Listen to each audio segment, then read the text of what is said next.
Somewhere in America tonight, a woman is committing a crime that no police officer can arrest her for. She is in bed with her phone 6 inches from her face, scrolling through the life of a friend she has known for 20 years. The house, the husband, the vacation, and somewhere around the 40th photo, something in her chest quietly agrees with a sentence she would never say out loud. I want that life to shrink so mine can breathe. No law on earth touches what just happened. She took nothing. She said nothing. She never left her bed. But 3,000 years ago, on a mountain that was on fire, a voice put that exact moment on the most famous list of laws in human history. Right there at the end. Do not covet. And that should stop you cold. Because the other 9 can all be enforced. Murder leaves a body. Theft leaves an empty room. False witness leaves a transcript. The last one happens behind the ribs, where no camera has ever reached. And lawmakers do not write statutes they cannot enforce, unless the thing being written was never a statute at all. So, here is what we are going to do. We are going to read the 10 commandments backward, from the bottom of the list to the top, from the one crime nobody can see, all the way up to a first sentence that almost nobody has ever read, because the courthouse plaques cut it off. That missing sentence changes what every word below it means. 10 commands, 1 mountain, and a document that has been filed under the wrong category for 3,000 years. Picture the trial, because the absurdity of it is the doorway into everything else. A courtroom in an American county seat, wood paneling, a flag, a judge who has watched 30 years of human failure walk through those doors. The bailiff reads the charge. The defendant is accused of coveting her neighbor's house, coveting her neighbor's marriage, coveting, on multiple occasions, between 11 at night and 1 in the morning, a life that was not hers. The prosecutor stands up with nothing in his hands. Think about what he would need. There is no crime scene, because the crime happened in a bedroom where the defendant lay perfectly still. No fingerprints, because she touched nothing except a phone she owns. No witnesses, because the only witness is the defendant herself. And the worst of it, she never admitted, even to herself, let alone to anyone with a subpoena. The judge throws it out in 90 seconds. Charge dismissed. And counselor, a word in my chambers. Now hold that failed trial in one hand and the actual list in the other. Murder can be prosecuted, and every legal system in history has prosecuted it, because a life taken leaves evidence that screams. Adultery was provable in ancient courts and shows up in modern divorce filings every day. Theft, prosecutable. False testimony, prosecutable. That one is practically the definition of a courtroom crime. Even the commands about God had public violations. An idol sat in a shrine where the whole village could see it. A Sabbath broken was broken in front of everybody. 9 commands with crime scenes. Then the 10th, which ends the most influential moral document in Western history with an offense that cannot be witnessed, proven, or punished by any court that has ever convened on this planet. Lawmakers do not do this. Go read the legal codes archaeologists have pulled out of the ground in the Middle East. The Code of Hammurabi, carved in stone centuries before Sinai, runs close to 300 laws. And law after law deals in the same currency, acts and consequences. If a man does this, then that happens to him. Ancient kings were many things, but naive was not one of them. They understood that you cannot regulate the inside of a man, so they did not try. Nothing in Hammurabi sentences a servant for wanting his master's fields.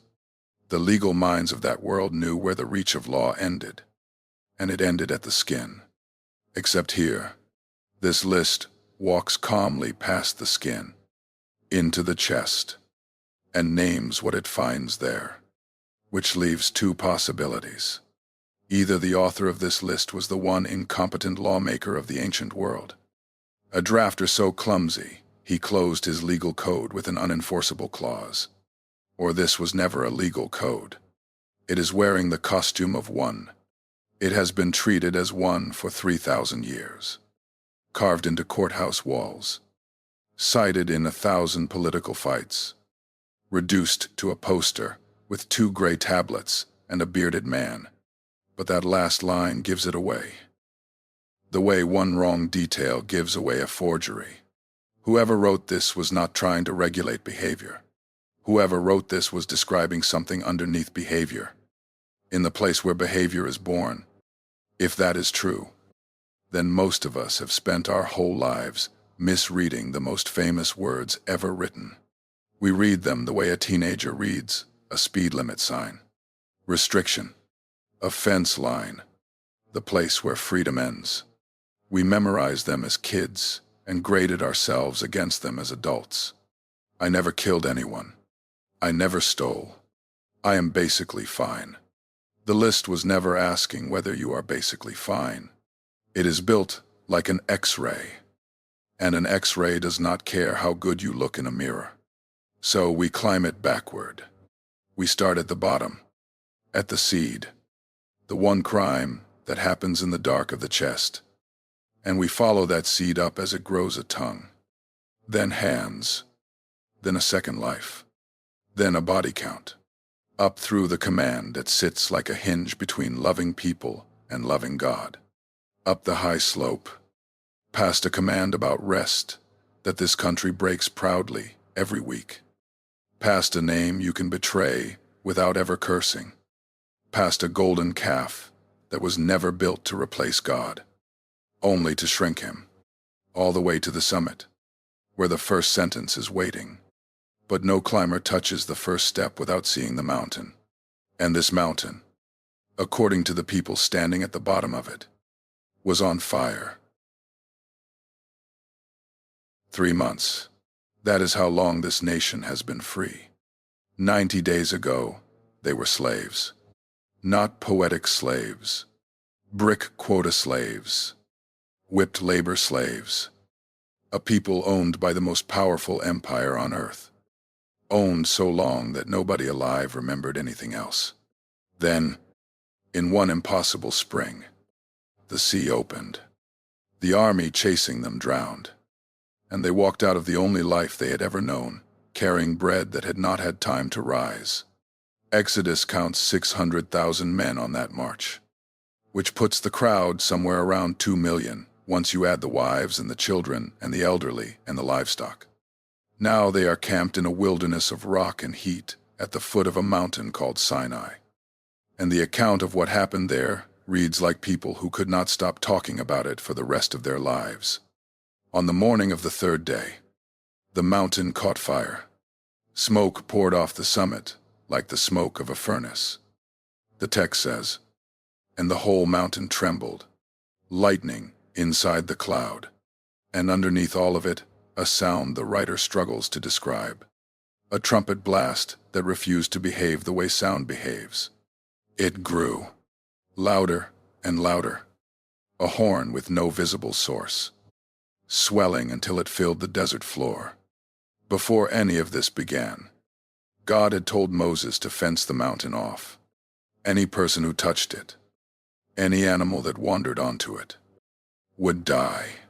Whatever was about to happen up there was not safe to approach casually. That detail matters, because we have made this scene so soft over the centuries.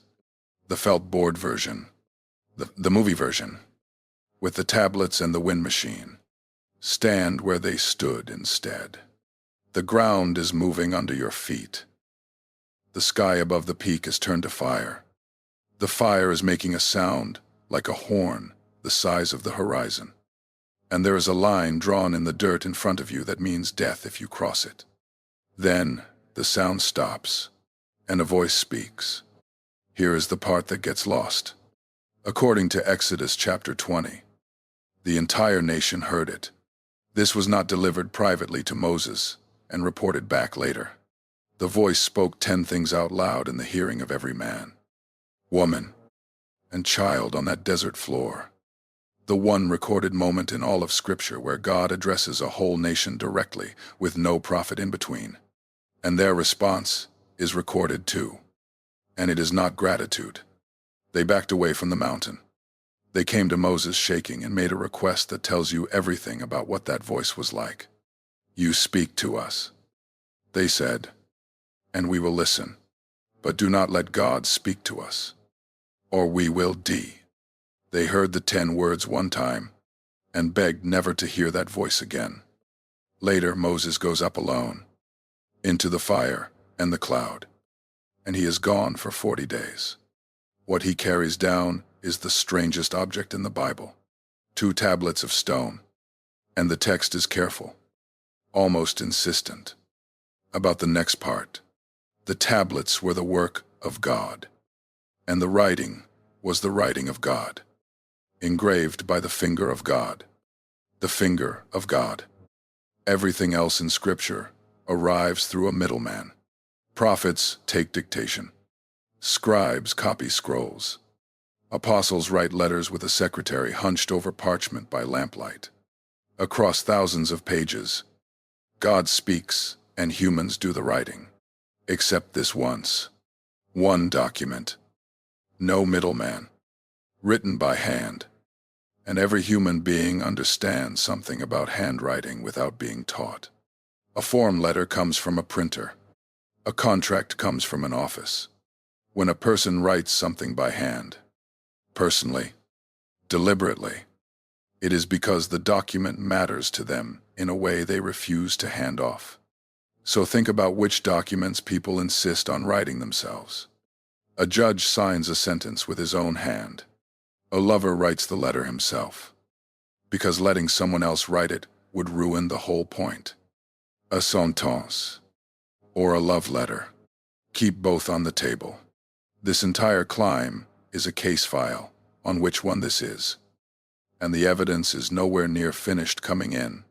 2 quick notes before the trail starts, and both matter more than housekeeping usually does. First, different traditions number this list differently. Catholic, Jewish, Protestant, Orthodox, all working from the same words, all dividing them a little differently. So, from here on, we will mostly skip the numbers and call each command by what it says. Nothing important hangs on the numbering. Second, something important does hang on the name. In the Hebrew Bible, this list is never actually called the 10 Commandments. The Hebrew is Aseret Hadavarim, and it translates to something simpler and stranger. The 10 words. Words, not commandments. File that away and do not look at it yet. At the summit, that small translation choice cracks the whole thing open. For now, the mountain is smoking, the tablets are cut, and the trail starts at the bottom of the list, with a woman and a glowing phone. Her hands are perfectly still. Something underneath them is not. Come back to the bedroom, because we left a woman there, and she deserves more than a glance. Her name does not matter. Her resume does. She is not a bitter person, and anyone who knows her would tell you so. She brings meals to sick neighbors. She remembers birthdays. 20 years ago, she stood at the front of a church as a bridesmaid for the friend whose kitchen she is looking at right now. A kitchen that was renovated this fall. White oak and brass, and a window over the sink that catches the morning light. Her friend posted 11 photos of it. It is 11:40 at night, and she is on photo 8. What happens inside her happens in stages, and the stages are so smooth that almost nobody feels themselves moving through them. It opens with admiration, and admiration is innocent. What a beautiful kitchen. She means it. If her friend walked into the room right now, she would hug her and say it out loud. 4 photos later, it becomes comparison. Her own kitchen enters the frame. The cabinet door that has hung crooked since March. The countertop she picked in a hurry 9 years ago and has apologized for at every dinner party since. Nothing in the world changed just now. Her kitchen did not shrink, but it got smaller anyway, because something put it on a scale. Then comes the question. And the question always shows up in innocent clothes. Why not me? She would never phrase it that way. It sounds more like this. We make the same money. We started in the same place. I work just as hard. Honestly, I work harder. And her life keeps opening doors while mine sticks like that cabinet. Feel the temperature drop in that sentence. Admiration was looking at a kitchen. This is looking sideways at a person. And it has started keeping records. Records harden into resentment. Why not me becomes, she does not deserve that. Never said out loud. Just filed. Quietly. In a drawer of the heart that has been filling for years without a single audit. And then the last stage. The one this chapter exists to drag into the light. Because nobody confesses it. Not to a spouse. Not to a pastor. Not in prayer. Sometimes not even in the privacy of their own skull. It is the moment when some buried part of her would feel relief if that beautiful life developed a crack. If the renovation went over budget. If the marriage turned out to be less golden than the photos. She does not want a disaster for her friend. She would grieve a real disaster. She just wants that life to come down a few inches. Because if it came down a few inches, hers could breathe. Understand what has already died in that bedroom. Nothing visible. No command with a crime scene has been touched. But love for a specific human being, a woman she has known for 20 years, has quietly stopped working. Because you cannot love someone while needing them reduced. Love wants the beloved to flourish. This wants the beloved trimmed. Those two things cannot occupy the same chest. And tonight one of them is winning. And there was no funeral. That is what the 10th word guards. Not property. Contentment. The ability to stand in full view of somebody else's blessing and feel your own life stay the same size. The capacity to actually rejoice when goodness lands on someone who is not you. Take that capacity out of a person, and every relationship turns into an inventory. Take it out of a community, and neighbors become rivals, carrying casseroles. The command sits at the bottom of the list because it guards the ground floor. The soil every other sin grows out of. And the voice from the fire knew where the soil was. Her phone did not invent this. But her phone did something to it that no century before ours managed. Coveting used to require proximity. For most of human history, you could only want what you could see. And you could only see your actual neighbors. People roughly as tired and ordinary as you. A farmer in any previous century measured his life against the 6 families within walking distance. His entire comparison universe was a village. Then, inside one generation, every person on Earth got handed a window into the curated best days of several hundred people at once. And we did not stop there. We built an economy on it. Be honest about what advertising is. It is an industry that does not sell products. It manufactures discontent at industrial scale. On purpose. Because a woman content with her kitchen buys nothing. And the machine only eats when she aches. The oldest command about desire now stands face to face with the youngest industry ever built. And that industry runs a factory for the exact thing the command forbids. Day and night. 6 inches from her face. She falls asleep around midnight with the phone still in her hand. And here is what she could not know. Because almost nobody watches a seed. A seed does not stay a seed. Everything that happened tonight happened below ground. Invisible. Unprosecutable. Exactly as promised in the courtroom. But desire that gets fed keeps growing. And the record of the human race on this point is not ambiguous. Buried want sends up a shoot. When it finally breaks the surface. When it becomes something other people can see and courts can touch. It almost never comes up as a hand grabbing or a body falling. It comes up smaller than that. In the most harmless looking place a sin has ever surfaced. It comes up through the mouth. The seed grows a tongue first. And to watch that happen, we need to follow something even quieter than a scrolling thumb. A single sentence, spoken over lunch, that is about to go on a journey. This chapter has an unusual main character. It is not a person. It is a sentence. And you are going to follow it the way detectives follow money. The sentence is born on a Tuesday in a sandwich shop near an office park. 12:20 in the afternoon. Two co-workers at a table by the window. They are talking about a third co-worker, a woman we will call Rachel, who was just handed the project both of them quietly wanted. And one of them, still chewing, says this, I mean, she is good. Do not get me wrong. I just wonder if she can really handle something that size. Hold that sentence up to the light before it leaves the shop. Is it false? Not technically. He does wonder. Wondering is legal. Every individual word is defensible. And he chose them that way.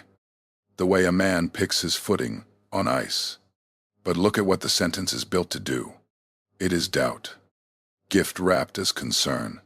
It was assembled by the same seed we watched in the bedroom. Wanting what Rachel got. Needing Rachel a few inches smaller. And it works not by lying about her, but by parking a shadow next to her name. He would pass a polygraph. That is what makes it dangerous. Now watch it travel. By 2 o'clock, the co-worker who heard it has repeated it in a hallway to someone from another team. Sentences shed their packaging when they change hands. The do not get me wrong is the first thing to fall off. What arrives in the hallway is, even her own team wonders if she can handle it. Nobody is lying yet. The hallway version feels like a fair summary to the man saying it. And this is how it always works. Nobody in the chain ever believes he is the liar. Each link just rounds the sentence slightly in the direction it was already leaning. Toward the shadow. By Thursday, it is in a text message. And text strips tone the way winter strips trees. There are concerns about Rachel on this. Concerns. The word has no author now. No face. No accountable mouth. It has become weather.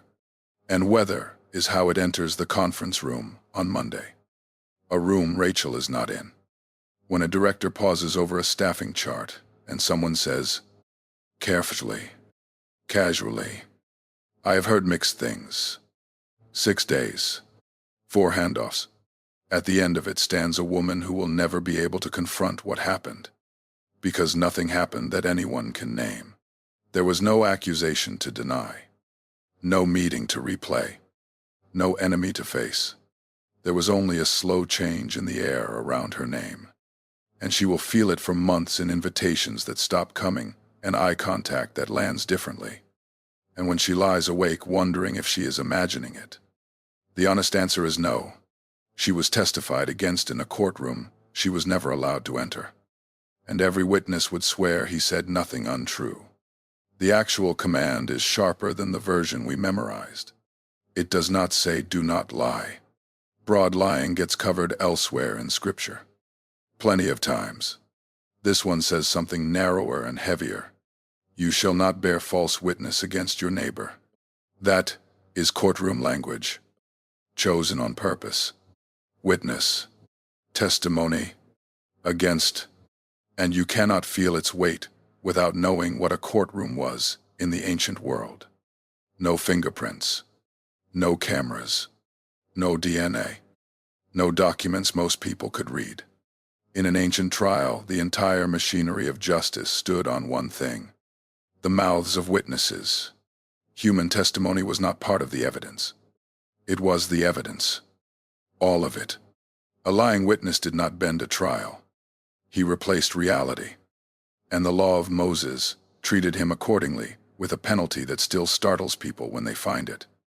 Deuteronomy 19 says, "A false witness receives whatever sentence his lie was aimed at producing. Testify falsely in a capital case, and the punishment for that crime becomes yours." That world put lying about a person in the same weight class as the crime itself. Because it understood something we have gone soft on. A community does not run on laws. It runs on the shared reality underneath the laws. The basic trust that what we say about each other lines up with what is true. Poison that, and no court can function. No reputation is safe. No name means anything. So the question this command asks is not the Sunday school question. The Sunday school question is, did you say something false? The real one is harder. Did you handle the truth honestly? Or did you arrange true pieces into a false picture? The man in the sandwich shop passes the first test and fails the second. And so does nearly everyone in the chain. And so, if we are being honest in the dark, do we? The half story told about the person who hurt us. Accurate in every detail we included. Damning only because of what we left out. The screenshot cropped just above the sentence that would explain everything. The prayer request that is actually a press release. Gossip in this country has learned to speak fluent concern. And one more thing. Because it is too big to walk past. The ancient courtroom had a few witnesses and a judge. Then we built a world where every person carries a witness stand in their pocket, testifying daily to hundreds of people about strangers they have never met, under oath to nobody. Every share of a story we did not check is testimony. Every pile-on against a person reduced to their worst 14 seconds is testimony. We have become a nation of witnesses with no cross-examination. And a command written for a village courtroom reads like it was mailed to this exact decade. Early, the seed grew a tongue, and the tongue took something from Rachel that no locksmith could have protected. Her name, which tells you where the climb goes next. A desire that has learned to take reputations does not retire there. Appetite that gets fed gets bolder, and the next thing it grows is a pair of hands. The unsettling part is that when the hands start taking, they almost never look like a burglar's. They look like ours. On a Monday morning, in a meeting, doing something perfectly ordinary. Monday morning, 9:05. A conference room with a long table and a whiteboard that still holds the ghost of last week's diagrams. 12 people. Coffee cups. Laptops half open. A product meeting like 10,000 others happening across this country at this hour. A man near the head of the table is presenting an idea. It is a good idea. It is going to save the company real money. And you can watch the director's face warm as the presentation builds. And you can watch the presenter grow taller in his chair with every nod. There is one problem with the scene, and she is sitting 2 seats down. Holding a pen, she has stopped clicking. The idea is hers. She said it 3 weeks ago in a smaller meeting. Thinking out loud. Half-formed, he was in the room. He asked her 2 follow-up questions. Good ones. And over 3 weeks. Through a process he could not diagram and would angrily deny. Her idea became the team's idea. Then became an idea he had really developed. Then became his. He is not presenting stolen goods this morning. Ask him. He is presenting his work. That is the terrifying part. The theft was so smooth that even the thief was not invited to it. So she sits there running the math every victim of this particular crime runs. Speak up, and she sounds petty. She sounds insecure. She cannot prove it anyway. Because ideas do not come with serial numbers. She says nothing. The meeting ends. He collects the handshakes. And she walks back to her desk, carrying the flat.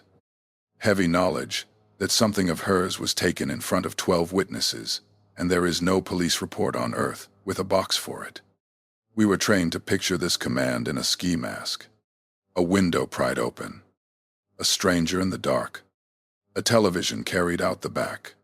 Because we picture it that way. Most of us filed it underpaid in full decades ago. Never robbed anyone. Never shoplifted. Moving on. But follow the command out of the burglary and into daylight. Into offices and job sites and kitchens, where the real volume of taking happens. Done by people with clean records and good haircuts. The manager who runs payroll a week late every month because the float helps his numbers. While a line cook waits on rent. The contractor who bills the widow for 11 hours because she has no way to check the 6 he worked. The company that reclassifies workers to duck the overtime it owes them. The man who gives his employer 4 focused hours and invoices for 8 and calls the difference work-life balance. The relative who borrows and forgets. Strategically. Permanently. None of these people would take your wallet. All of them are taking. And one sentence unlocks every case on that list. Theft begins the moment another person's work, time, or property stops feeling real to us. The cook's rent is not real to the manager. The widow's checkbook is not real to the contractor. She stops being a person who earned something and becomes a resource with weak defenses. And the taking follows as quietly as water finding a crack. Now the detail worth checking tonight. Turn from the mountain to the pages right after it, where the law of Moses gets practical. And find Deuteronomy chapter 24. A nation of freed slaves is being taught how to run an economy. And tucked into the statutes is this: do not hold back the wages of a hired worker overnight. Pay him before the sun sets. The text says, because he is poor and he is counting on it. 3,500 years ago. A legal code written in a desert already knew the oldest move in the employer's playbook. That the easiest person to take from is the one who cannot afford to fight back. And it drew the line at sunset. Not payday. Not net 30. Sunset. And if you want to know whether that concern aged out of relevance, look at the modern numbers. Researchers who study wage theft in this country, the unpaid overtime, the skimmed hours, the withheld tips, estimate that it takes more money from American workers every year than robberies, burglaries, and car thefts combined. The largest theft operation in America does not wear a ski mask. It wears a lanyard. It works in payroll. And it is exactly the crime a desert law code saw coming before Rome was a village. The 8th word was never guarding your television. It guards something underneath the television, underneath the wages and the credit and the borrowed hours. It guards the tie between a person and what their labor cost them. Everything stolen was purchased with a piece of somebody's life. Hours they do not get back. And taking it says their hours were nothing. They are nothing. Their sweat had no witness. That is why theft cuts deeper than the price tag. It is a verdict. The woman from the conference room drives home Monday night and does not mention it at dinner. Because how would she even start? The seed has learned to take reputations with a tongue and property with a pair of hands. Its next growth is the one nobody sees coming. Because the next target cannot be carried out of a house. It is a vow, and the theft of a vow does not begin in a hotel room. It begins with something as small as a phone on a kitchen counter, turned face down. The phone has been lying face down on the counter for about 2 months. Nobody in the house has commented on it. His wife may not have consciously registered it. But rewind this marriage 11 years. Back to the apartment with the bad radiator. And the same phone. Earlier model. Lay face up on every surface. Screen visible. Nothing to guard. Somewhere between that apartment and this kitchen, the phone learned to lie on its stomach. Small thing. File it. because this chapter is a case built entirely out of small things. Here is what is on it. A conversation. It started 4 months ago with a coworker. A group thread that split off into a private one. Work, talk, that loosened into jokes. Jokes that loosened into a running conversation about nothing in particular, which is the most dangerous subject there is. Nothing has happened. He leans on those words if you press him, and he presses them himself at 2 in the morning. Nothing has happened. No hotel. No kiss. Not even a knee under a table. By the courtroom standard from Chapter 1, the man is clean. Audit the file the way the 10th word taught us. Below the surface, where courts cannot go. He deleted the thread once. In March, after a message made his pulse jump. Deleting it felt responsible. But notice what deleting actually was. It was the recognition that this conversation could not survive being seen. And instead of ending the conversation, he ended the evidence. Within a week, the thread was back. He tells this coworker things now. Small frustrations about his day. Then bigger ones. Then, in April, a complaint about his marriage. Offered lightly. Received warmly. And something in him marked the warmth and came back for it. He has started editing his days at dinner. Not lying. Editing. The funny thing that happened at work gets told to his wife with the coworker cropped out of the scene. And he crops so smoothly now that he no longer feels the scissors. Look at what he is building. Because it has an architecture. A second life. 1 room so far. But it has a door his wife does not have a key to. And he goes into that room a little more each week. And the room is furnished with a version of himself that is wittier. Lighter. More admired than the man who argues about gutters and daycare pickup. The coworker is furnished too. Into something no living woman can compete with. Because his wife is made of actual Tuesday nights. Tired. Real. Fully known. While the woman in the room is made entirely of highlights. He is comparing a person to an edit. The edit wins every time. Edits always do. This is the anatomy of adultery. And we are deep into the chapter with nobody touching anyone. That is the point. The affair. If it comes. And the room he is building is load-bearing and pointed straight at it. Will not begin in whatever hotel it technically begins in. It began in March, the night he deleted the thread. It has been running for months inside a marriage that looks intact from every window. Funded by secrecy. Which is the real currency here. Not lust. Secrecy. The vow he made 11 years ago had a shape. 1 life. Fully shared. No hidden rooms. And he is in breach of it tonight, while telling himself the truest sounding lie available to a drifting man. Nothing has happened. Jesus, in the Sermon on the Mount, took this command to exactly this address. You have heard it said, do not commit adultery. But I tell you, whoever looks at a woman lustfully has already committed adultery in his heart. For 2,000 years people have read that as severity. The bar raised impossibly high. Read it as diagnosis instead. Because that is what it is. He is not raising the bar. He is reading the X-ray. The same X-ray, the 10th word introduced at the bottom of the list. He is saying the affair does not start where the courts can see it. It starts in the looking, in the private rehearsal, in the hidden room. And by the time it surfaces where evidence exists, it has usually been true for a year. The command against adultery and the command against coveting are one command at 2 depths. Do not covet your neighbor's wife sits at the bottom of the list.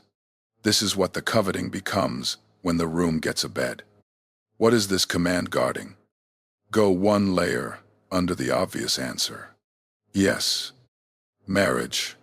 But marriage is itself guarding something. And the ancient world would have said it plainly. A vow is the only technology human beings ever invented for making the future trustworthy. When two people make covenant, each hands the other something no court can repossess: the undefended self. The version with the finances exposed, and the body aging, and the fears unarmored. And the entire transaction runs on one guarantee: there is no other room. Betrayal does not only wound the person, it burns the technology. Ask anyone rebuilding after an affair what was hardest, and they rarely say the act. They say the archaeology, realizing the timeline was false. Rereading a year of ordinary dinners and vacations, knowing a hidden room sat under all of it. The affair steals the past, which is the one thing even forgiveness does not hand back unchanged. One more layer, and plant it well, because it is a seed for later. Of all the human relationships available in Scripture, guess which one God chooses? Over and over, prophet after prophet, when he wants to describe his relationship with his people. Not king and subject, not master and servant, husband and wife. And when Israel chases other gods, the prophets do not reach for the language of treason or breach of contract. They reach for this chapter's word: adultery. Hosea, Jeremiah, Ezekiel. All of them describe idolatry as a wife slipping out of the marriage. Hold that loosely for now. High on this mountain, near the summit, it comes back and locks two commands together, like matching halves of something. And the click will be audible. For now, a man stands in his kitchen at 11 at night. The house is quiet. The phone lights up, face down, and the counter glows around its edges like something radioactive. And the next 3 seconds are the whole war. The seed has grown past tongues and hands. It is inside a vow, gnawing, and there is one place left for it to grow. The last room at the top of the second tablet, where another human being stops being a person at all. That command is 2 words long in Hebrew. It is the shortest one on the mountain, and it guards the largest thing on earth. There is a man in a recliner tonight, in a quiet subdivision, and he has never held a weapon in his life. He coaches third base for his son's team. He waves at the neighbors. He would stop for you on the highway in the rain, and for the last 2 hours he has been scrolling his phone. And without noticing the moment it happened, he has stopped looking at people. Look at the screen with him. A news story about a political figure, and under it 10,000 comments, and his own thumb adding to them. Listen to the vocabulary. Those people, that crowd, animals, trash, vermin. Somebody writes, and he does not write vermin himself, but he taps the little heart under it, and the tap costs him nothing. And that is the problem. Further down the feed, there is a story about a man from the other side, the other tribe, whose life just collapsed in a public and humiliating way. And our man in the recliner feels something bloom in his chest that he would never confess at church. The feeling is pleasure. Warm, satisfying, unmistakable pleasure at the ruin of a human being he has never met. No blood anywhere in that recliner, but the 6th word is already involved. And you can see why, once you walk the path that leads to every grave hatred ever dug. It is one path. It has never changed. And like the seed in the bedroom, it moves in stages. It starts with a wound, real or imagined, personal or inherited. Somebody's side hurt your side. The wound becomes anger, and anger held long enough cures into something harder. Contempt, which is anger that has stopped hoping the other person could change. Then contempt does the decisive thing. It swaps a name for a label. He stops being Dave, who was wrong about nearly everything, and also carried your couch up 2 flights of stairs. He becomes one of them, and a label. unlike a name, cannot bleed.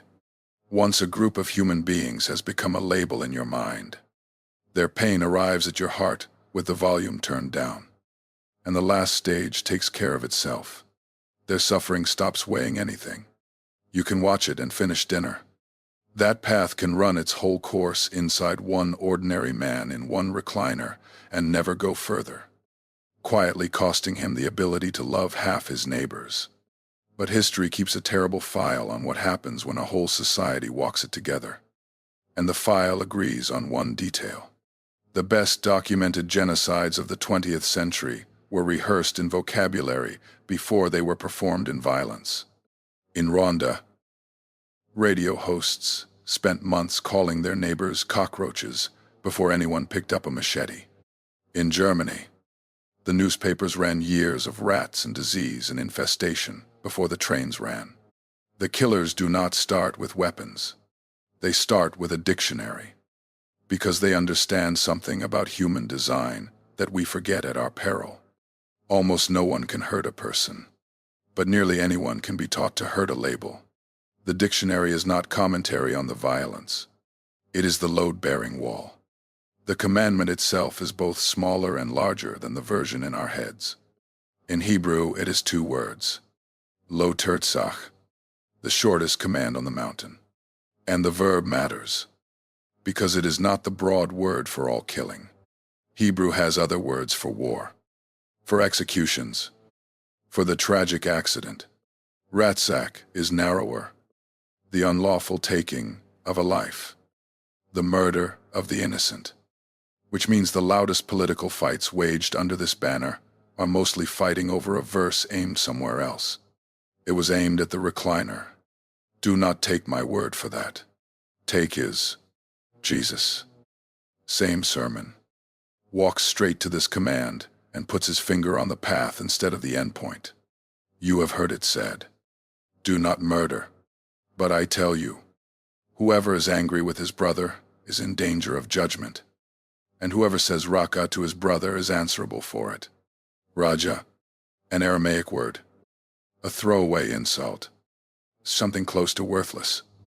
Empty one, a nothing, out of every sin he could have named as murder's family. He named contempt language.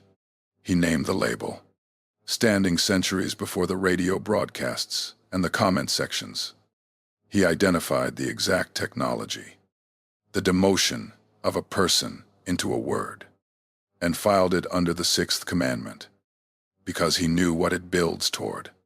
Every murder in history had a rehearsal, and the rehearsal was spoken. So what does the 2-word command guard? Genesis answers in its 9th chapter, where the taking of human life is forbidden for a stated reason. Mankind is made in the image of God. Every human being, that text insists, is a portrait of the Creator. Not the impressive ones, not the ones on your side.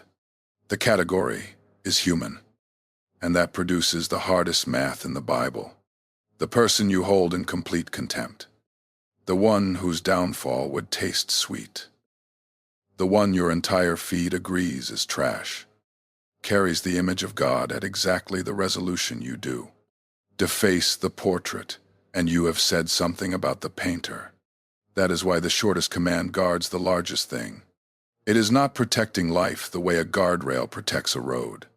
It is protecting the image of God in the one place you are most tempted to stop seeing it, which is the face of your enemy. The man in the recliner puts the phone down at 11:30 and goes to check on his sleeping son. And he loves that boy with his whole chest. And he has no idea that 2 hours of taps and labels have been training him in the oldest curriculum there is. Stand where we are on the mountain and look back down. Because 5 commands are behind us, and they were never 5 separate fences. They were one slope, a seed of wanting in a dark bedroom. The seed grows a tongue and takes a woman's name. It grows hands and takes what work had earned. It grows a hidden room and gnaws at a vow. And it ends here, where a human being becomes a label light enough to hate. Nobody wakes up at the bottom of that slope. People slide. stage by stage, each step feeling reasonable at the time, which is exactly why the list was built like a map of the terrain instead of a row of fences. Fences mark where you may not go.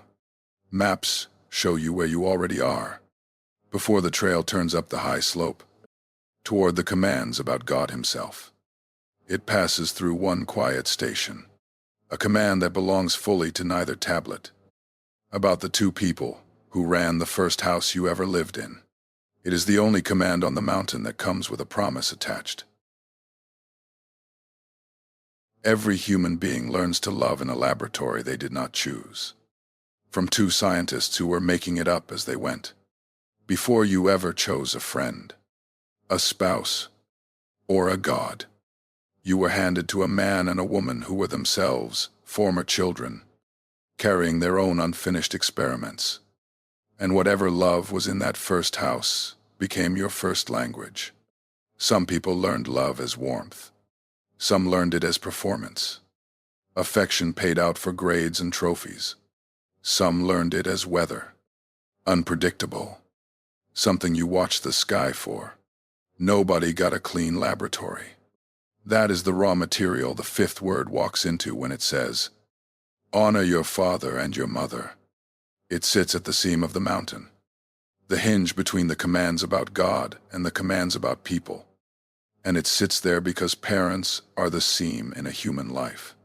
They are the first authority you ever knew, your rough draft of what God might be like, and the first neighbors you ever had to love before you were old enough to choose them. The family is the training gym for both tablets, which is why this command, alone out of 10, carries a promise. Honor your father and your mother, so that your days may be long in the land. The logic is generational, not magical. A people who keep honor alive between parents and children can hand something down. A people who let that seam tear lose their memory in 2 generations flat. But honor is a word that has been badly used, and this chapter refuses to use it badly. So look at 2 houses, side by side, both of them true. In the first house, a man in his 50s visits his father every Thursday. The father has dementia now, and he was not a gentle man before it. There are things from that childhood the father never acknowledged and now never will. The apology has officially missed its window, and the son knows it. Still, every Thursday, he shows up. He brings the peppermints. He answers the same question about the car 4 times with the same patience. Ask him why, and he will not say, "My father earned this," because his father did not earn this.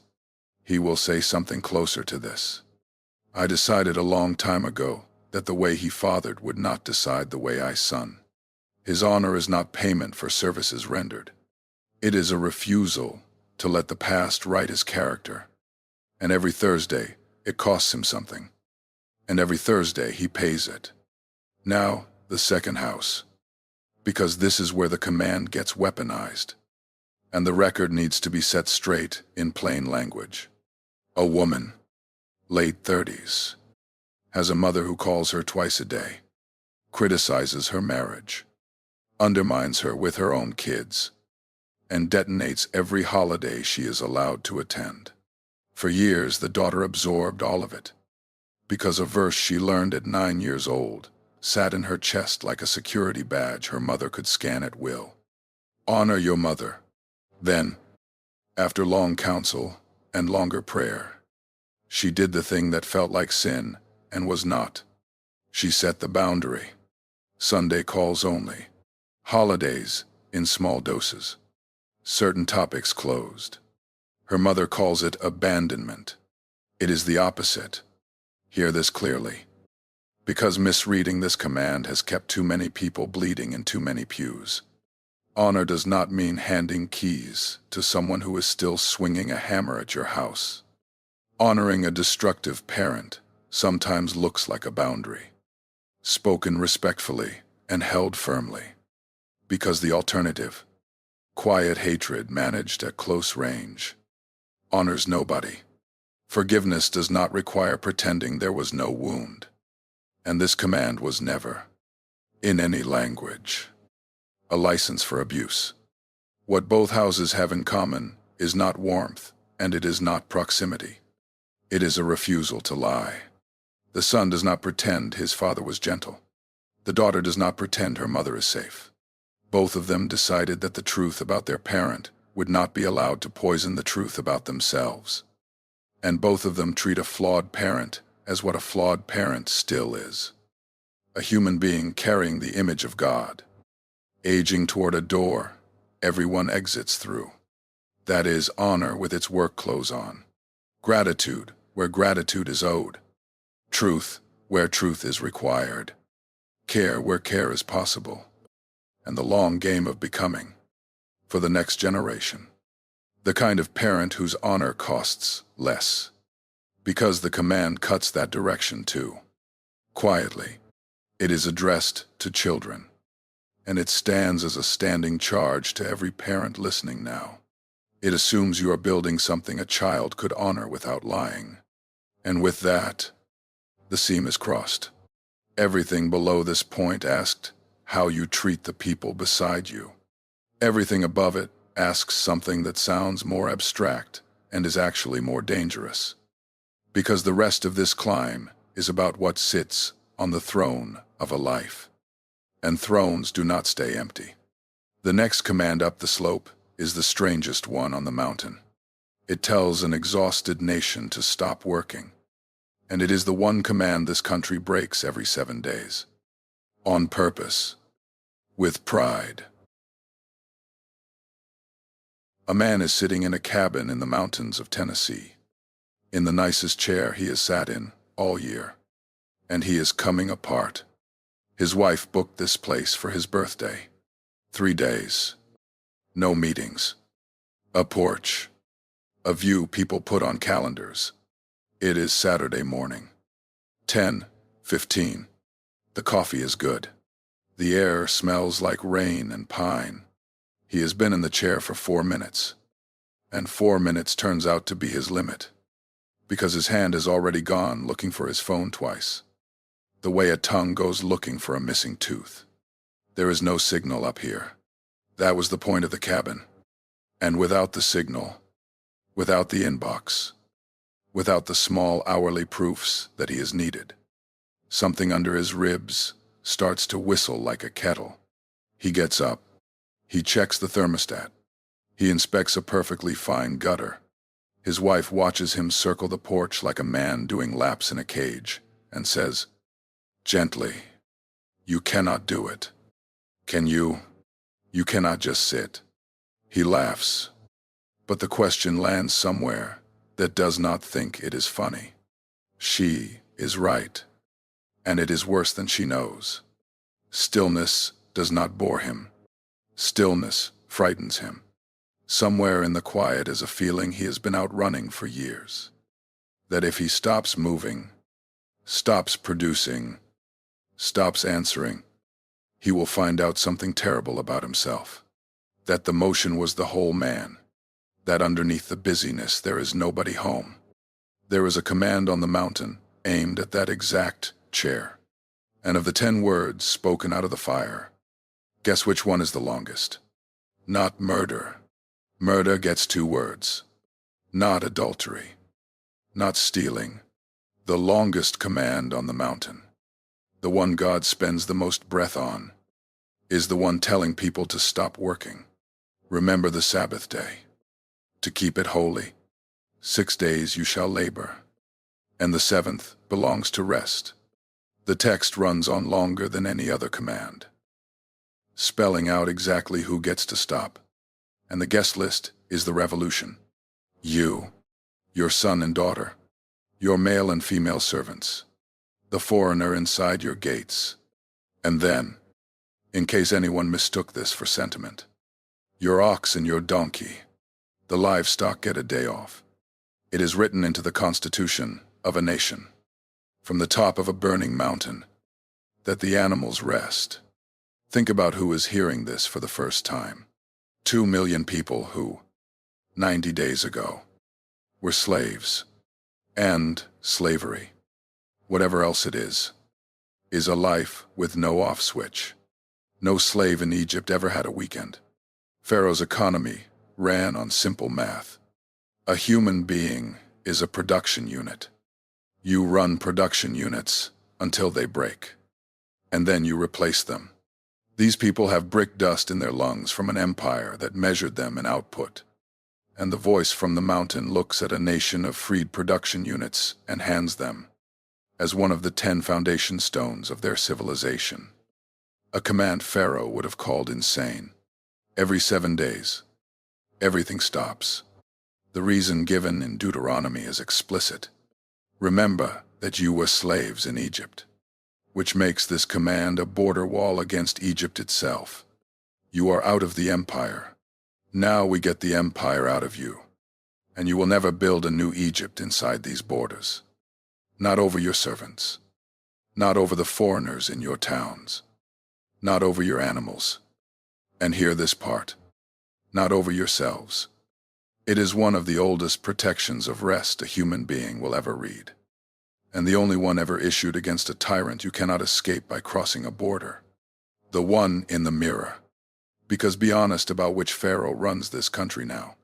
Nobody here is forced to make bricks. We volunteer. We answer email at our daughter's recital. We eat lunch over keyboards and call it a working lunch, as if that were a food. We treat exhaustion as a status symbol. And when someone asks how we are doing, we say busy. And we say it the way a man flashes a badge. Busy means important. Busy means needed. Busy means I exist.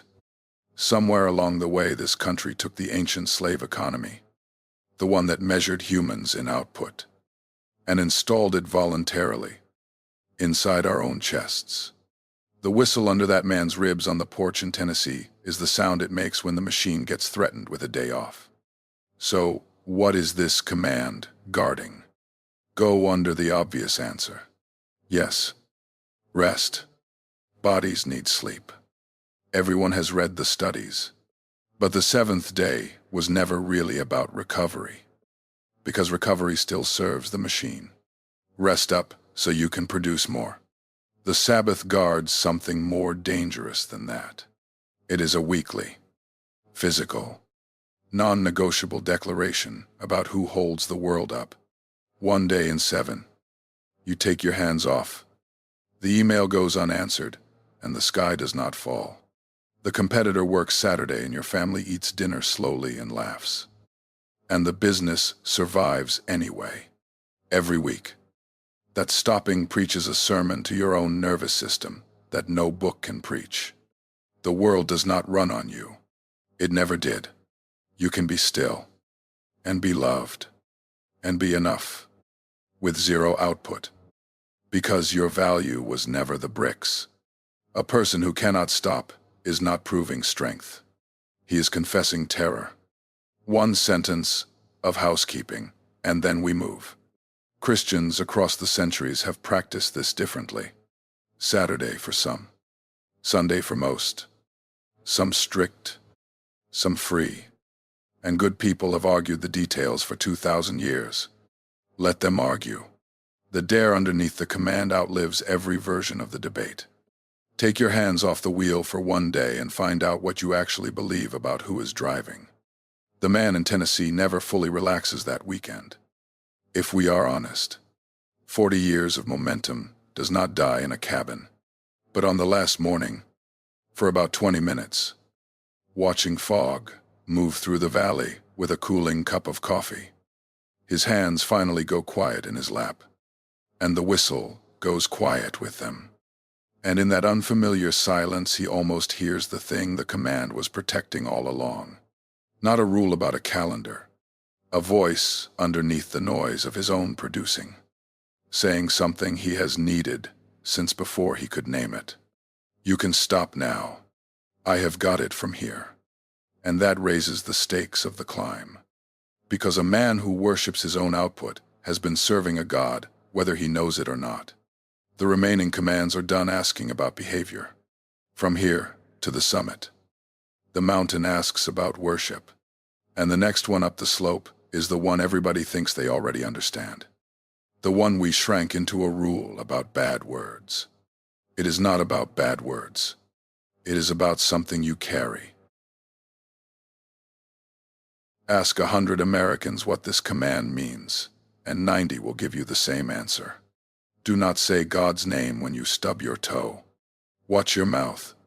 It is the commandment of the swear jar, the one we teach to 7-year-olds. The smallest and most manageable rule on the mountain. Keep certain syllables out of your hot moments, and you are square with heaven. Then you open the Hebrew, and the swear jar version turns out to be a room in a much larger house. The command says, "You shall not take the name of the Lord your God in vain." The verb translated take is the Hebrew word nasa. Now, the traditional reading has real ground under it. NASA covers the swearing of false oaths, using God's name to prop up a lie. And that reading has stood for centuries, for good reason. It is not wrong. It is just small. Because NASA carries a wider meaning. And the wider meaning has shoulders in it. To lift, to bear, to haul. It is the verb used when the priests carry the Ark of the Covenant through the wilderness. The sacred box borne on poles across a desert for 40 years. Same word. So run the translation again and feel the ground shift. You shall not carry the name of the Lord your God in vain. Do not bear that name emptily. Do not haul it around for nothing. You cannot carry something with your mouth. This reading assumes that at some point you picked God's name up, took it onto yourself, started walking through the world wearing it. The way a bride takes a family name. The way a soldier wears a flag on his sleeve. Every person who claims to belong to God is carrying his name through the world. And the question the third word asks is not what comes out of your mouth when you drop a hammer on your foot. The question is what the world learns about God from watching the people who wear his name. That is the cargo. And the command is a warning label on it. Carry this well, or put it down. Watch it get carried badly, because this is where the chapter has to walk into rooms that will be uncomfortable. And it is going to walk in anyway. A church lobby. Sunday. And a man is explaining a decision to his small group. It is a decision he wanted to make anyway. It benefits him. Everyone can quietly see that it benefits him. And he wraps it in 4 words that end the conversation like a slammed door. God told me to. Look at what those 4 words just did. They took the actual weight of the Almighty and stacked it on top of a personal preference like a crown on a suitcase. Now anyone who questions the decision is questioning God. The name has been carried. All right. It has been carried the way a forger carries a signature. Applied to a document its owner never signed. A different room. A woman runs a business. Her email signature carries a Bible verse. Her marketing mentions her faith. And her employees, the ones who live inside her decisions, know her as the coldest, most ruthless boss they have ever had. The verse rides on every email, like a hood ornament on a truck that keeps hitting people. She is not a hypocrite in the cartoon sense. She would tell you she loves God and she might mean it. But she is carrying the name emptily. A label on a crate with nothing in it. And every employee who reads that signature under another brutal message is forming a conclusion. Not about her. That is the terrible part. About him. Here is the mechanism this command was built to guard. And it is the most sobering thing in this chapter. Very few people in this country walk away from God because they lost an argument about his existence. The philosophy departments are not producing the exodus. People leave because of what they saw up close from someone wearing the name. The daughter who watched her father quote scripture at the dinner table and terrorize the family after grace. The man who got fleeced in a business deal by the loudest Christian he knew. The generation that watched leaders preach purity and practice predation. Watch scandals surface and get covered. Watch the name used as a tool for power and a shield for cruelty. Ask people why faith became hard to trust. And hypocrisy is one of the answers that keeps coming back. Story after story. Which means the third command is not protecting God from your outbursts. God can absorb your outbursts. It protects the world's ability to see him clearly through the only window most people ever look through, which is the lives of the people who carry his name. Smudge the window, and the room goes dark for everyone behind you. And if you have been hurt that way, if you are listening right now as one of the people driven off by a bad carrier, this command needs to be said to you directly, because you may never have heard it aimed in this direction. The thing that wounded you has a name on the mountain. The cruelty wrapped in verses. The manipulation stamped with "God told me." The coldness wearing a cross. God saw it, and he named it at Sinai. Out loud. In the fire. Third from the top. The command exists because he knew his name would be carried by people who would drop it. And he wanted it on the permanent record that the dropping was never his signature. The forgery is not the document. Whatever you walked away from, there is a decent chance it was not actually him. So the third word turns out to be one of the heaviest on the mountain. And it lands as a question rather than a rule. Not, did you curse this week? What did the people around you learn about God this week from watching you carry the name? The co-worker, who only knows one Christian. And it is you. The kids forming their entire picture of the Father from the resolution available in their own house. The name goes where you go. It was in the room during the argument. It was in the comment section. It rides in your chest through every transaction. Every Tuesday. Every tone of voice. And it is being read constantly by people who will never open the book. Carry it like it is heavy. Because it is. One ridge left before the summit. We have covered carrying the name falsely. There is an older trick. And it does not forge God's signature. It renovates God himself. It happened at the bottom of this exact mountain, while the tablets were still being carved up top. When a nation that had heard the voice from the fire with their own ears 90 days earlier gathered their gold earrings into a pile and built something they could see. And the strangest detail in that famous story is the one nobody remembers. When the golden calf stood finished and gleaming, the people did not announce a new god. They pointed at the statue and used the holy name. Go back down the mountain. Because while Moses has been up in the fire for 40 days, something has been happening in the camp, and almost everyone remembers it wrong. The detail they forget is the whole lesson. 40 days is a long time to stare at a smoking mountain. The men who led them out of Egypt walked into that cloud and did not come back. No word. No body. Nothing. And a nation camped in a wilderness. Old life behind them. New life, apparently swallowed by a cloud. Started doing the math frightened people always do. We are alone out here. So they went to Aaron, the brother left in charge, and said, "Make us gods who will go before us." Aaron collected the gold earrings of a nation, melted them down, and shaped the metal into a young bull, the ancient world's favorite symbol of strength and fertility, the logo of power itself. Now the detail. Read Exodus chapter 32 and watch what Aaron says when the statue is finished. He does not say, "Behold Baal." He does not announce some new deity from Egypt or Canaan. He builds an altar in front of the calf and proclaims, "Tomorrow is a festival to the Lord."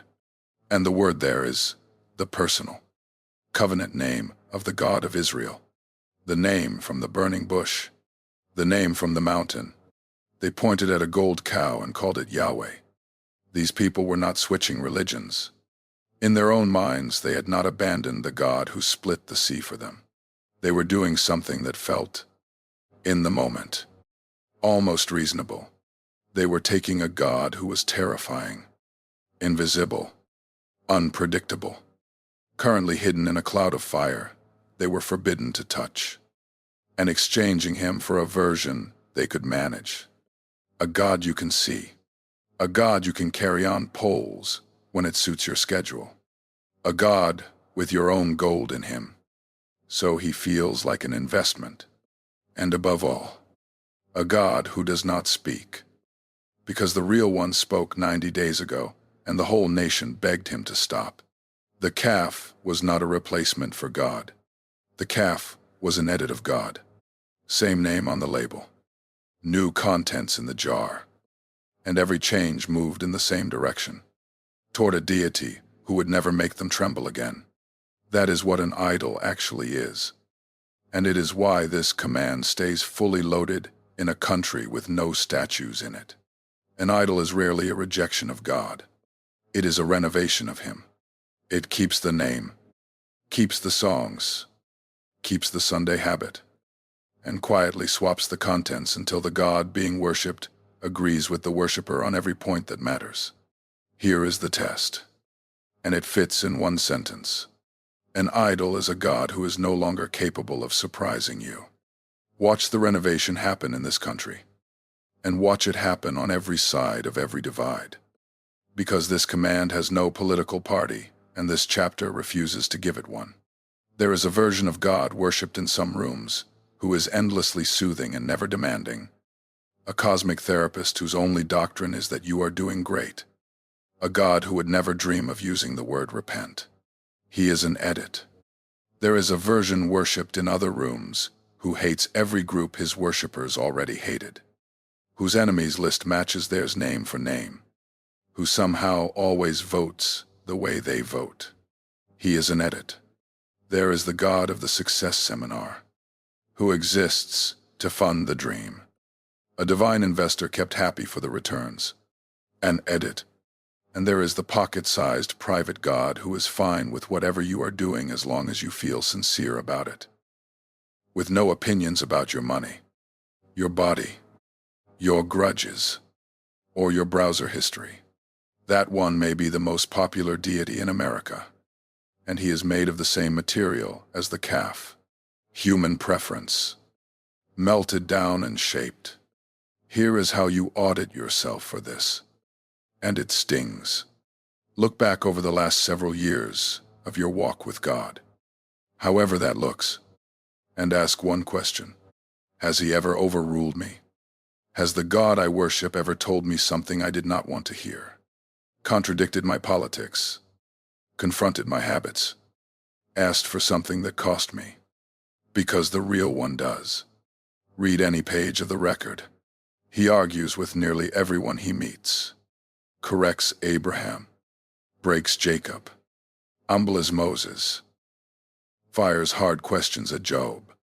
And when he walks the earth in person, he manages to unsettle absolutely everyone, including his closest friends. In every chapter, a relationship with the living God has friction in it. Guaranteed. Because he is not you. So if the God you have followed for a decade has agreed with you for a decade straight, if he has never once stood in your way, check the label. It is possible you are following your own reflection with his name written on it. And a reflection cannot save you. A reflection cannot even surprise you. That is what this command guards. The truth about God. His right to be who he actually is, instead of who we would prefer. The first word, one ridge up, deals with rival loyalties. This one deals with something sneakier. Counterfeit worship. The danger that never leaves the church parking lot. You can attend faithfully, sing loudly, give regularly, and be worshiping an edit. Now finish the story at the bottom of the mountain, because it ends with an object lesson so violent that people have flinched at it for 3,000 years. Moses comes down out of the cloud carrying the 2 tablets, the one document in history written by the finger of God. He hears the music before he sees the camp, and when he sees it, the calf, the dancing, a nation of freed slaves throwing a festival for a statue with their own gold in its face. He takes the tablets and smashes them against the base of the mountain. For most of history, readers have treated that as a man losing his temper. Look closer. In the ancient world, when a covenant was broken, you shattered the covenant document. The smashing was a legal act, performed in front of witnesses. He was showing the nation, in stone and dust, what they had just done. And now feel the timing, because the timing is the point of the entire scene. The people had not yet read the tablets. The document was still in transit. The covenant was broken before it was ever delivered, violated at the bottom of the mountain while it was still being carved at the top. If the 10 words were a legal code, a ladder to climb toward God, the story ends right there in the debris. Day 40. First attempt. Total failure. The list could not survive its own delivery. Those broken stones at the base of Sinai are one of the loudest clues in this case file.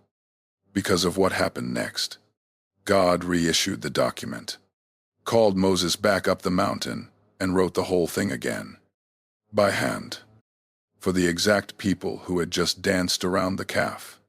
Nobody reissues a failed ladder. Hold that. The summit will collect it.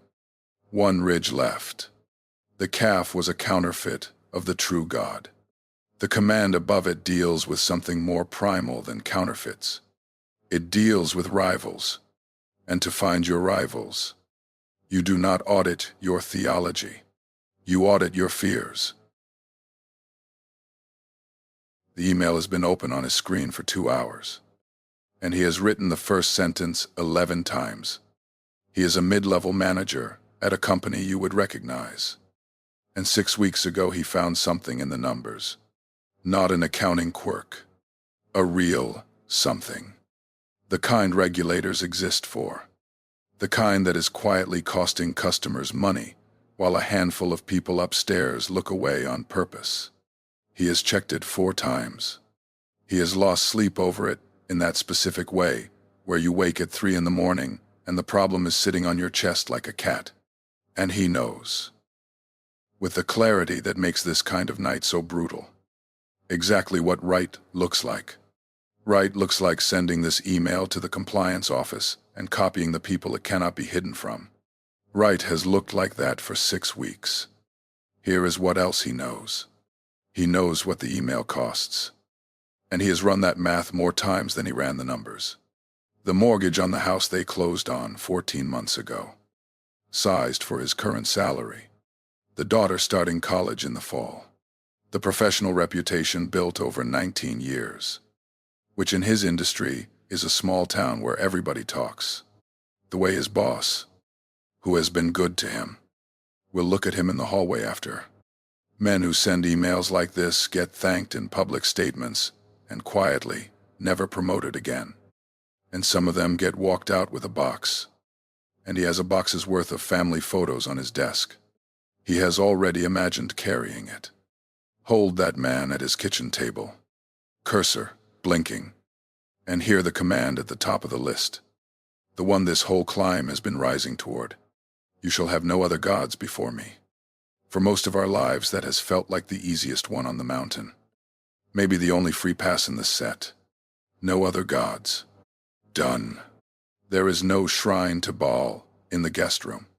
Nobody we know burns incense to Zeus. We are mostly monotheists, on paper, or nothing at all. And either way, the first command seems aimed at somebody else's century. But that reading makes the same mistake the swear jar made with the name. It assumes the command is about theology. About which supernatural beings you acknowledge. The command was never asking what you believe. It asks what you serve. And the test for what you serve has never been what you say on a survey. The test is what you cannot afford to lose. Because a God, functionally, in the wiring of an actual human life, is whatever holds final veto power. It is the thing that wins when it conflicts with everything else you claim. The thing you will disobey your conscience for. The thing you edit your convictions around.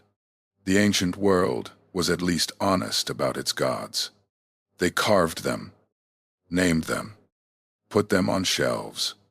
Our gods went invisible. But they kept the veto, and you find them the way you find anything hiding in the dark. You watch where the fear runs. Ask a man what he believes, and he hands you a creed. Ask what he cannot afford to lose. Watch what his stomach does at the thought of losing it. Watch what he protects when protecting it costs him his integrity. And you have found the altar, whatever name is on it. For some it is money, though honestly for fewer than the sermons claim. Far more often it is subtler currency. The approval of a particular circle, the career identity, being the guy who made it, the reputation for competence, the safety of never being singled out, a parent's approval, still running a whole life at 50 years old. These are the household gods of this country. No census will ever count them. And the man at the kitchen table is on his knees before one right now, whether he would use those words or not. Look at his situation stripped to the frame. He believes in God. Genuinely. Attends. Prays. Means it. And tonight, there is a direct collision between what he is convinced God would have him do and what his security demands he not do.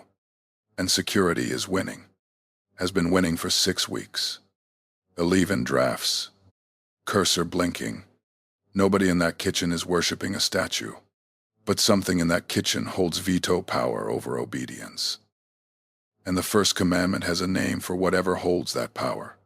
That is what the top of the list guards.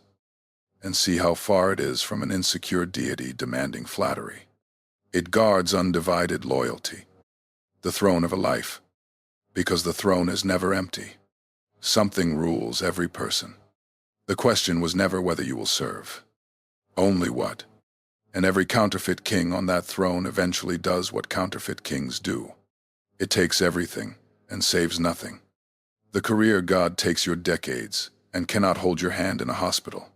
The approval god takes your spine and leaves you unloved anyway. Because the people applauding are applauding the performance. Only one king on offer ever died for his subjects. The rest just collect. And now the click you were promised chapters ago. Back in the chapter about the hidden room and the face-down phone. A seed got planted. And here's where it flowers.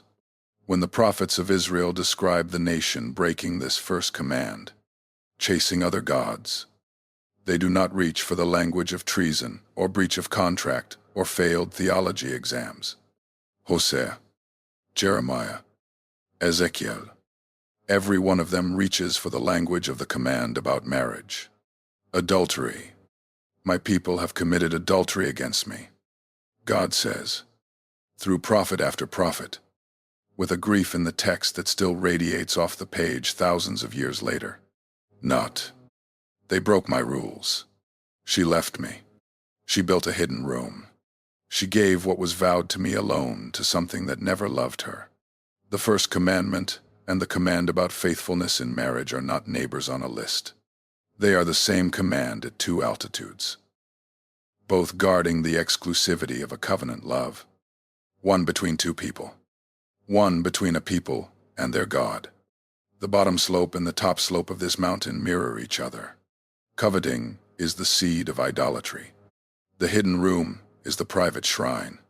And this list that looked like 10 fence posts is folding. Right in front of us. Into a single shape. Something less like a legal code with every step we climb. Something more like vows.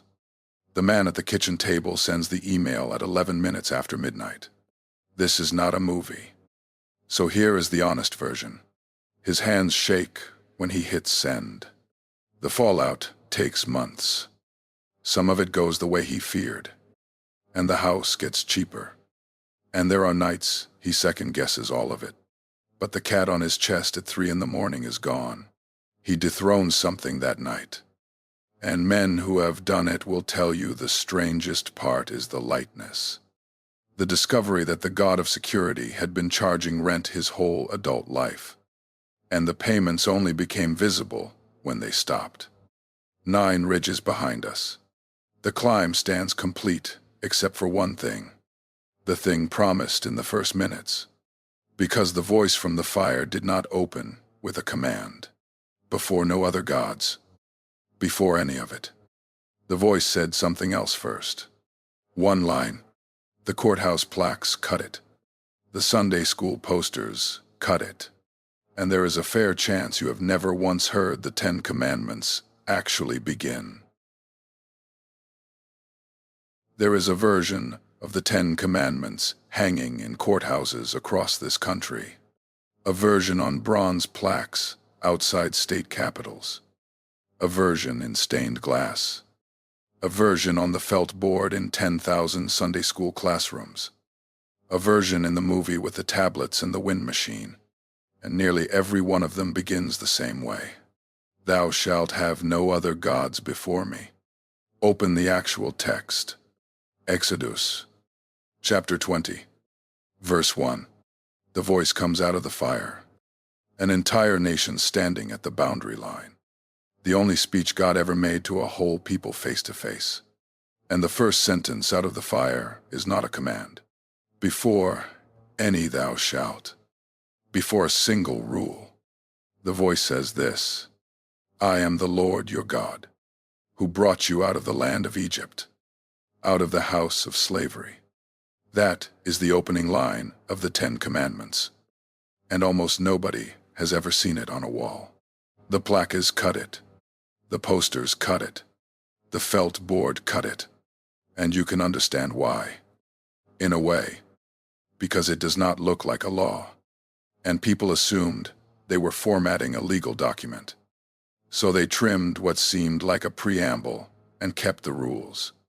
But the Jewish tradition, the people who have guarded this text the longest, count differently. In their reckoning, that sentence is not the introduction. It is number 1, the first of the Asirat Hadavarim, the 10 words, the name we filed away at the base of the mountain all those chapters ago. And now the name pays off. Because words is exactly right. This is not 10 commandments, with the first one missing from our posters. It is 10 words. And the first word is not a command at all. The first word is a rescue announcement. Run the timeline and feel what that does to everything below it. Where was this nation when the voice spoke? Standing in the desert. Already free. The sea had already opened. The slave drivers were already drowned. Egypt was already 90 days behind them, which means God did not meet a nation of slaves and hand them a list saying, keep these 10, and I will consider a rescue. The order runs the other way. And the order is everything. Rescue first. Words second. Grace first. Instructions second. Not one of the people standing at that mountain had earned a thing. They had not kept 10 commandments. They had not kept one. Some of them, as we just watched, would be dancing around a golden calf within 6 weeks. They were already out, already free, already his. The list was never the ladder out of slavery. It was handed to people already standing at the top of it. And it answered a different question entirely. Not, how do I get rescued? Now that I am rescued, how do I stay free? How does a former slave live so he never builds a new Egypt? Never crawls back under a new Pharaoh? Never sells himself again to masters that do not love him? Read the 10 words with that question in your hand and watch them turn over like cards. Do not covet. Because envy is a slave master. And the woman scrolling in the dark was back in Egypt and did not know it. Do not bear false witness. Because a community poisoned against itself starts making its own bricks. Do not steal. Do not betray the vow. Do not rehearse murder in your chest. Because taking and secrecy and contempt are all just Pharaoh with new paperwork. Keep the Sabbath. The command with Egypt written into its own text. Because a man who cannot stop producing has a slave master living behind his ribs. Carry the name well. Refuse the edited God. Keep the throne clear. Because every counterfeit king collects and not one of them ever died to set anybody free. 10 words, and every one of them guards an exit. The list is not a fence around your freedom. It is a map of the ways free people wander back into chains. That is the reveal, and it is the one that matters. There is a smaller piece of evidence that fits beside it, and it comes from the tablets themselves. Why 2 of them? Every picture you have ever seen splits the list across the pair. 4 or 5 commands on the left stone, the rest on the right, like a menu that ran long. But scholars who spend their lives on ancient Near Eastern treaties notice something that changes the picture. And while it remains a reconstruction rather than a discovery, it is the kind that a lot of careful people find persuasive.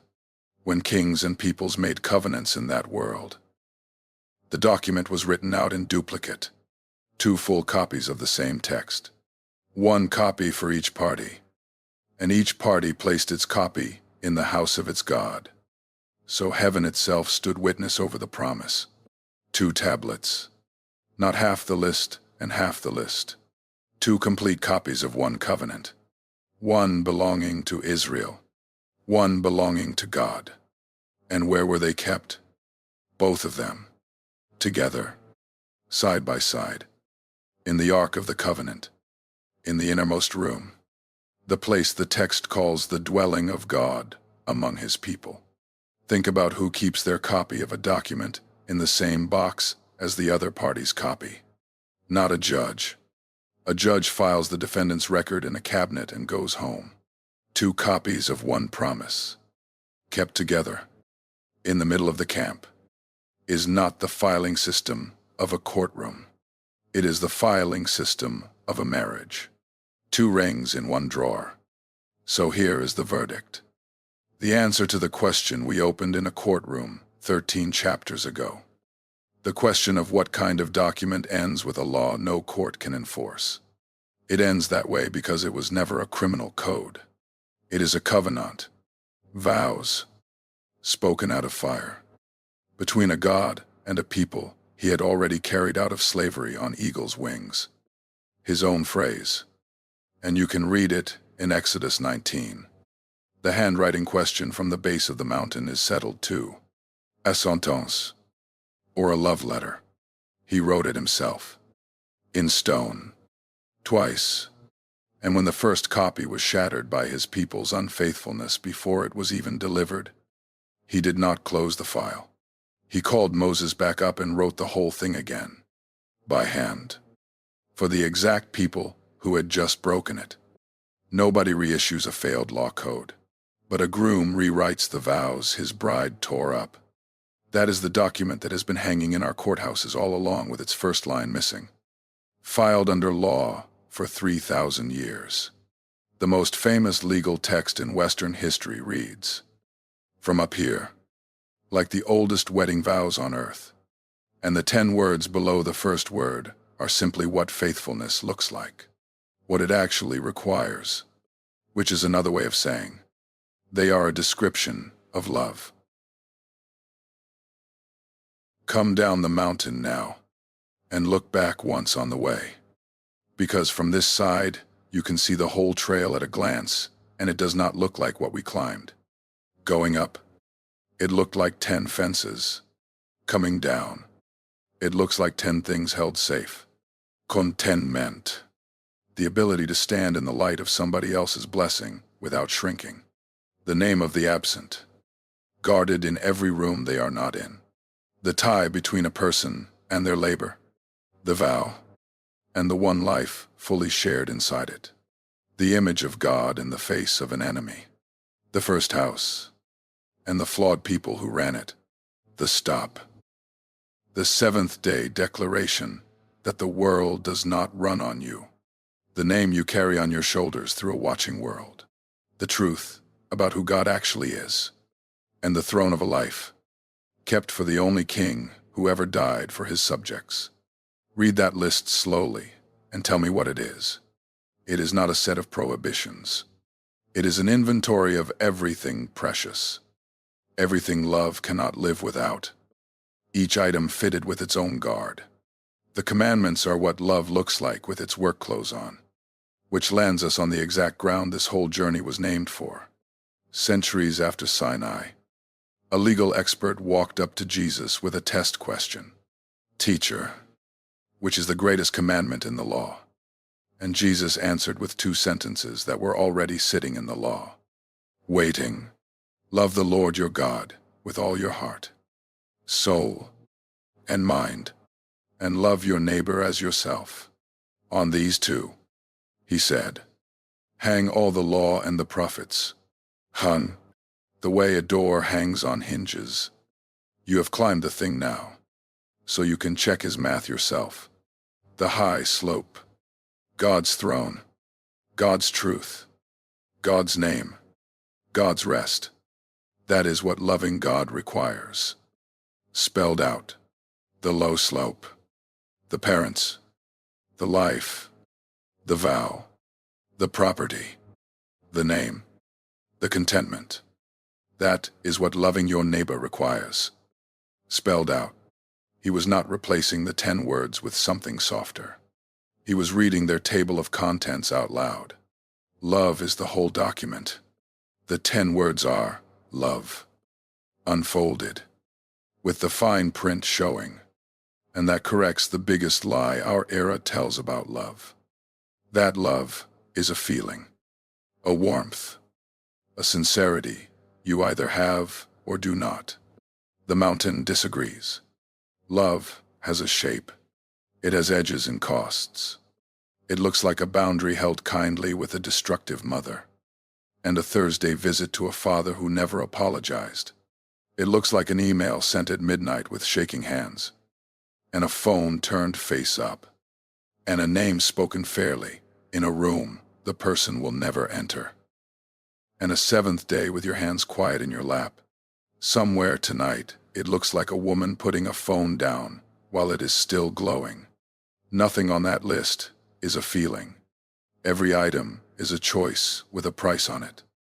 And the claim of this mountain is that this, not the warmth, is the substance. Warmth is weather. Shape is love.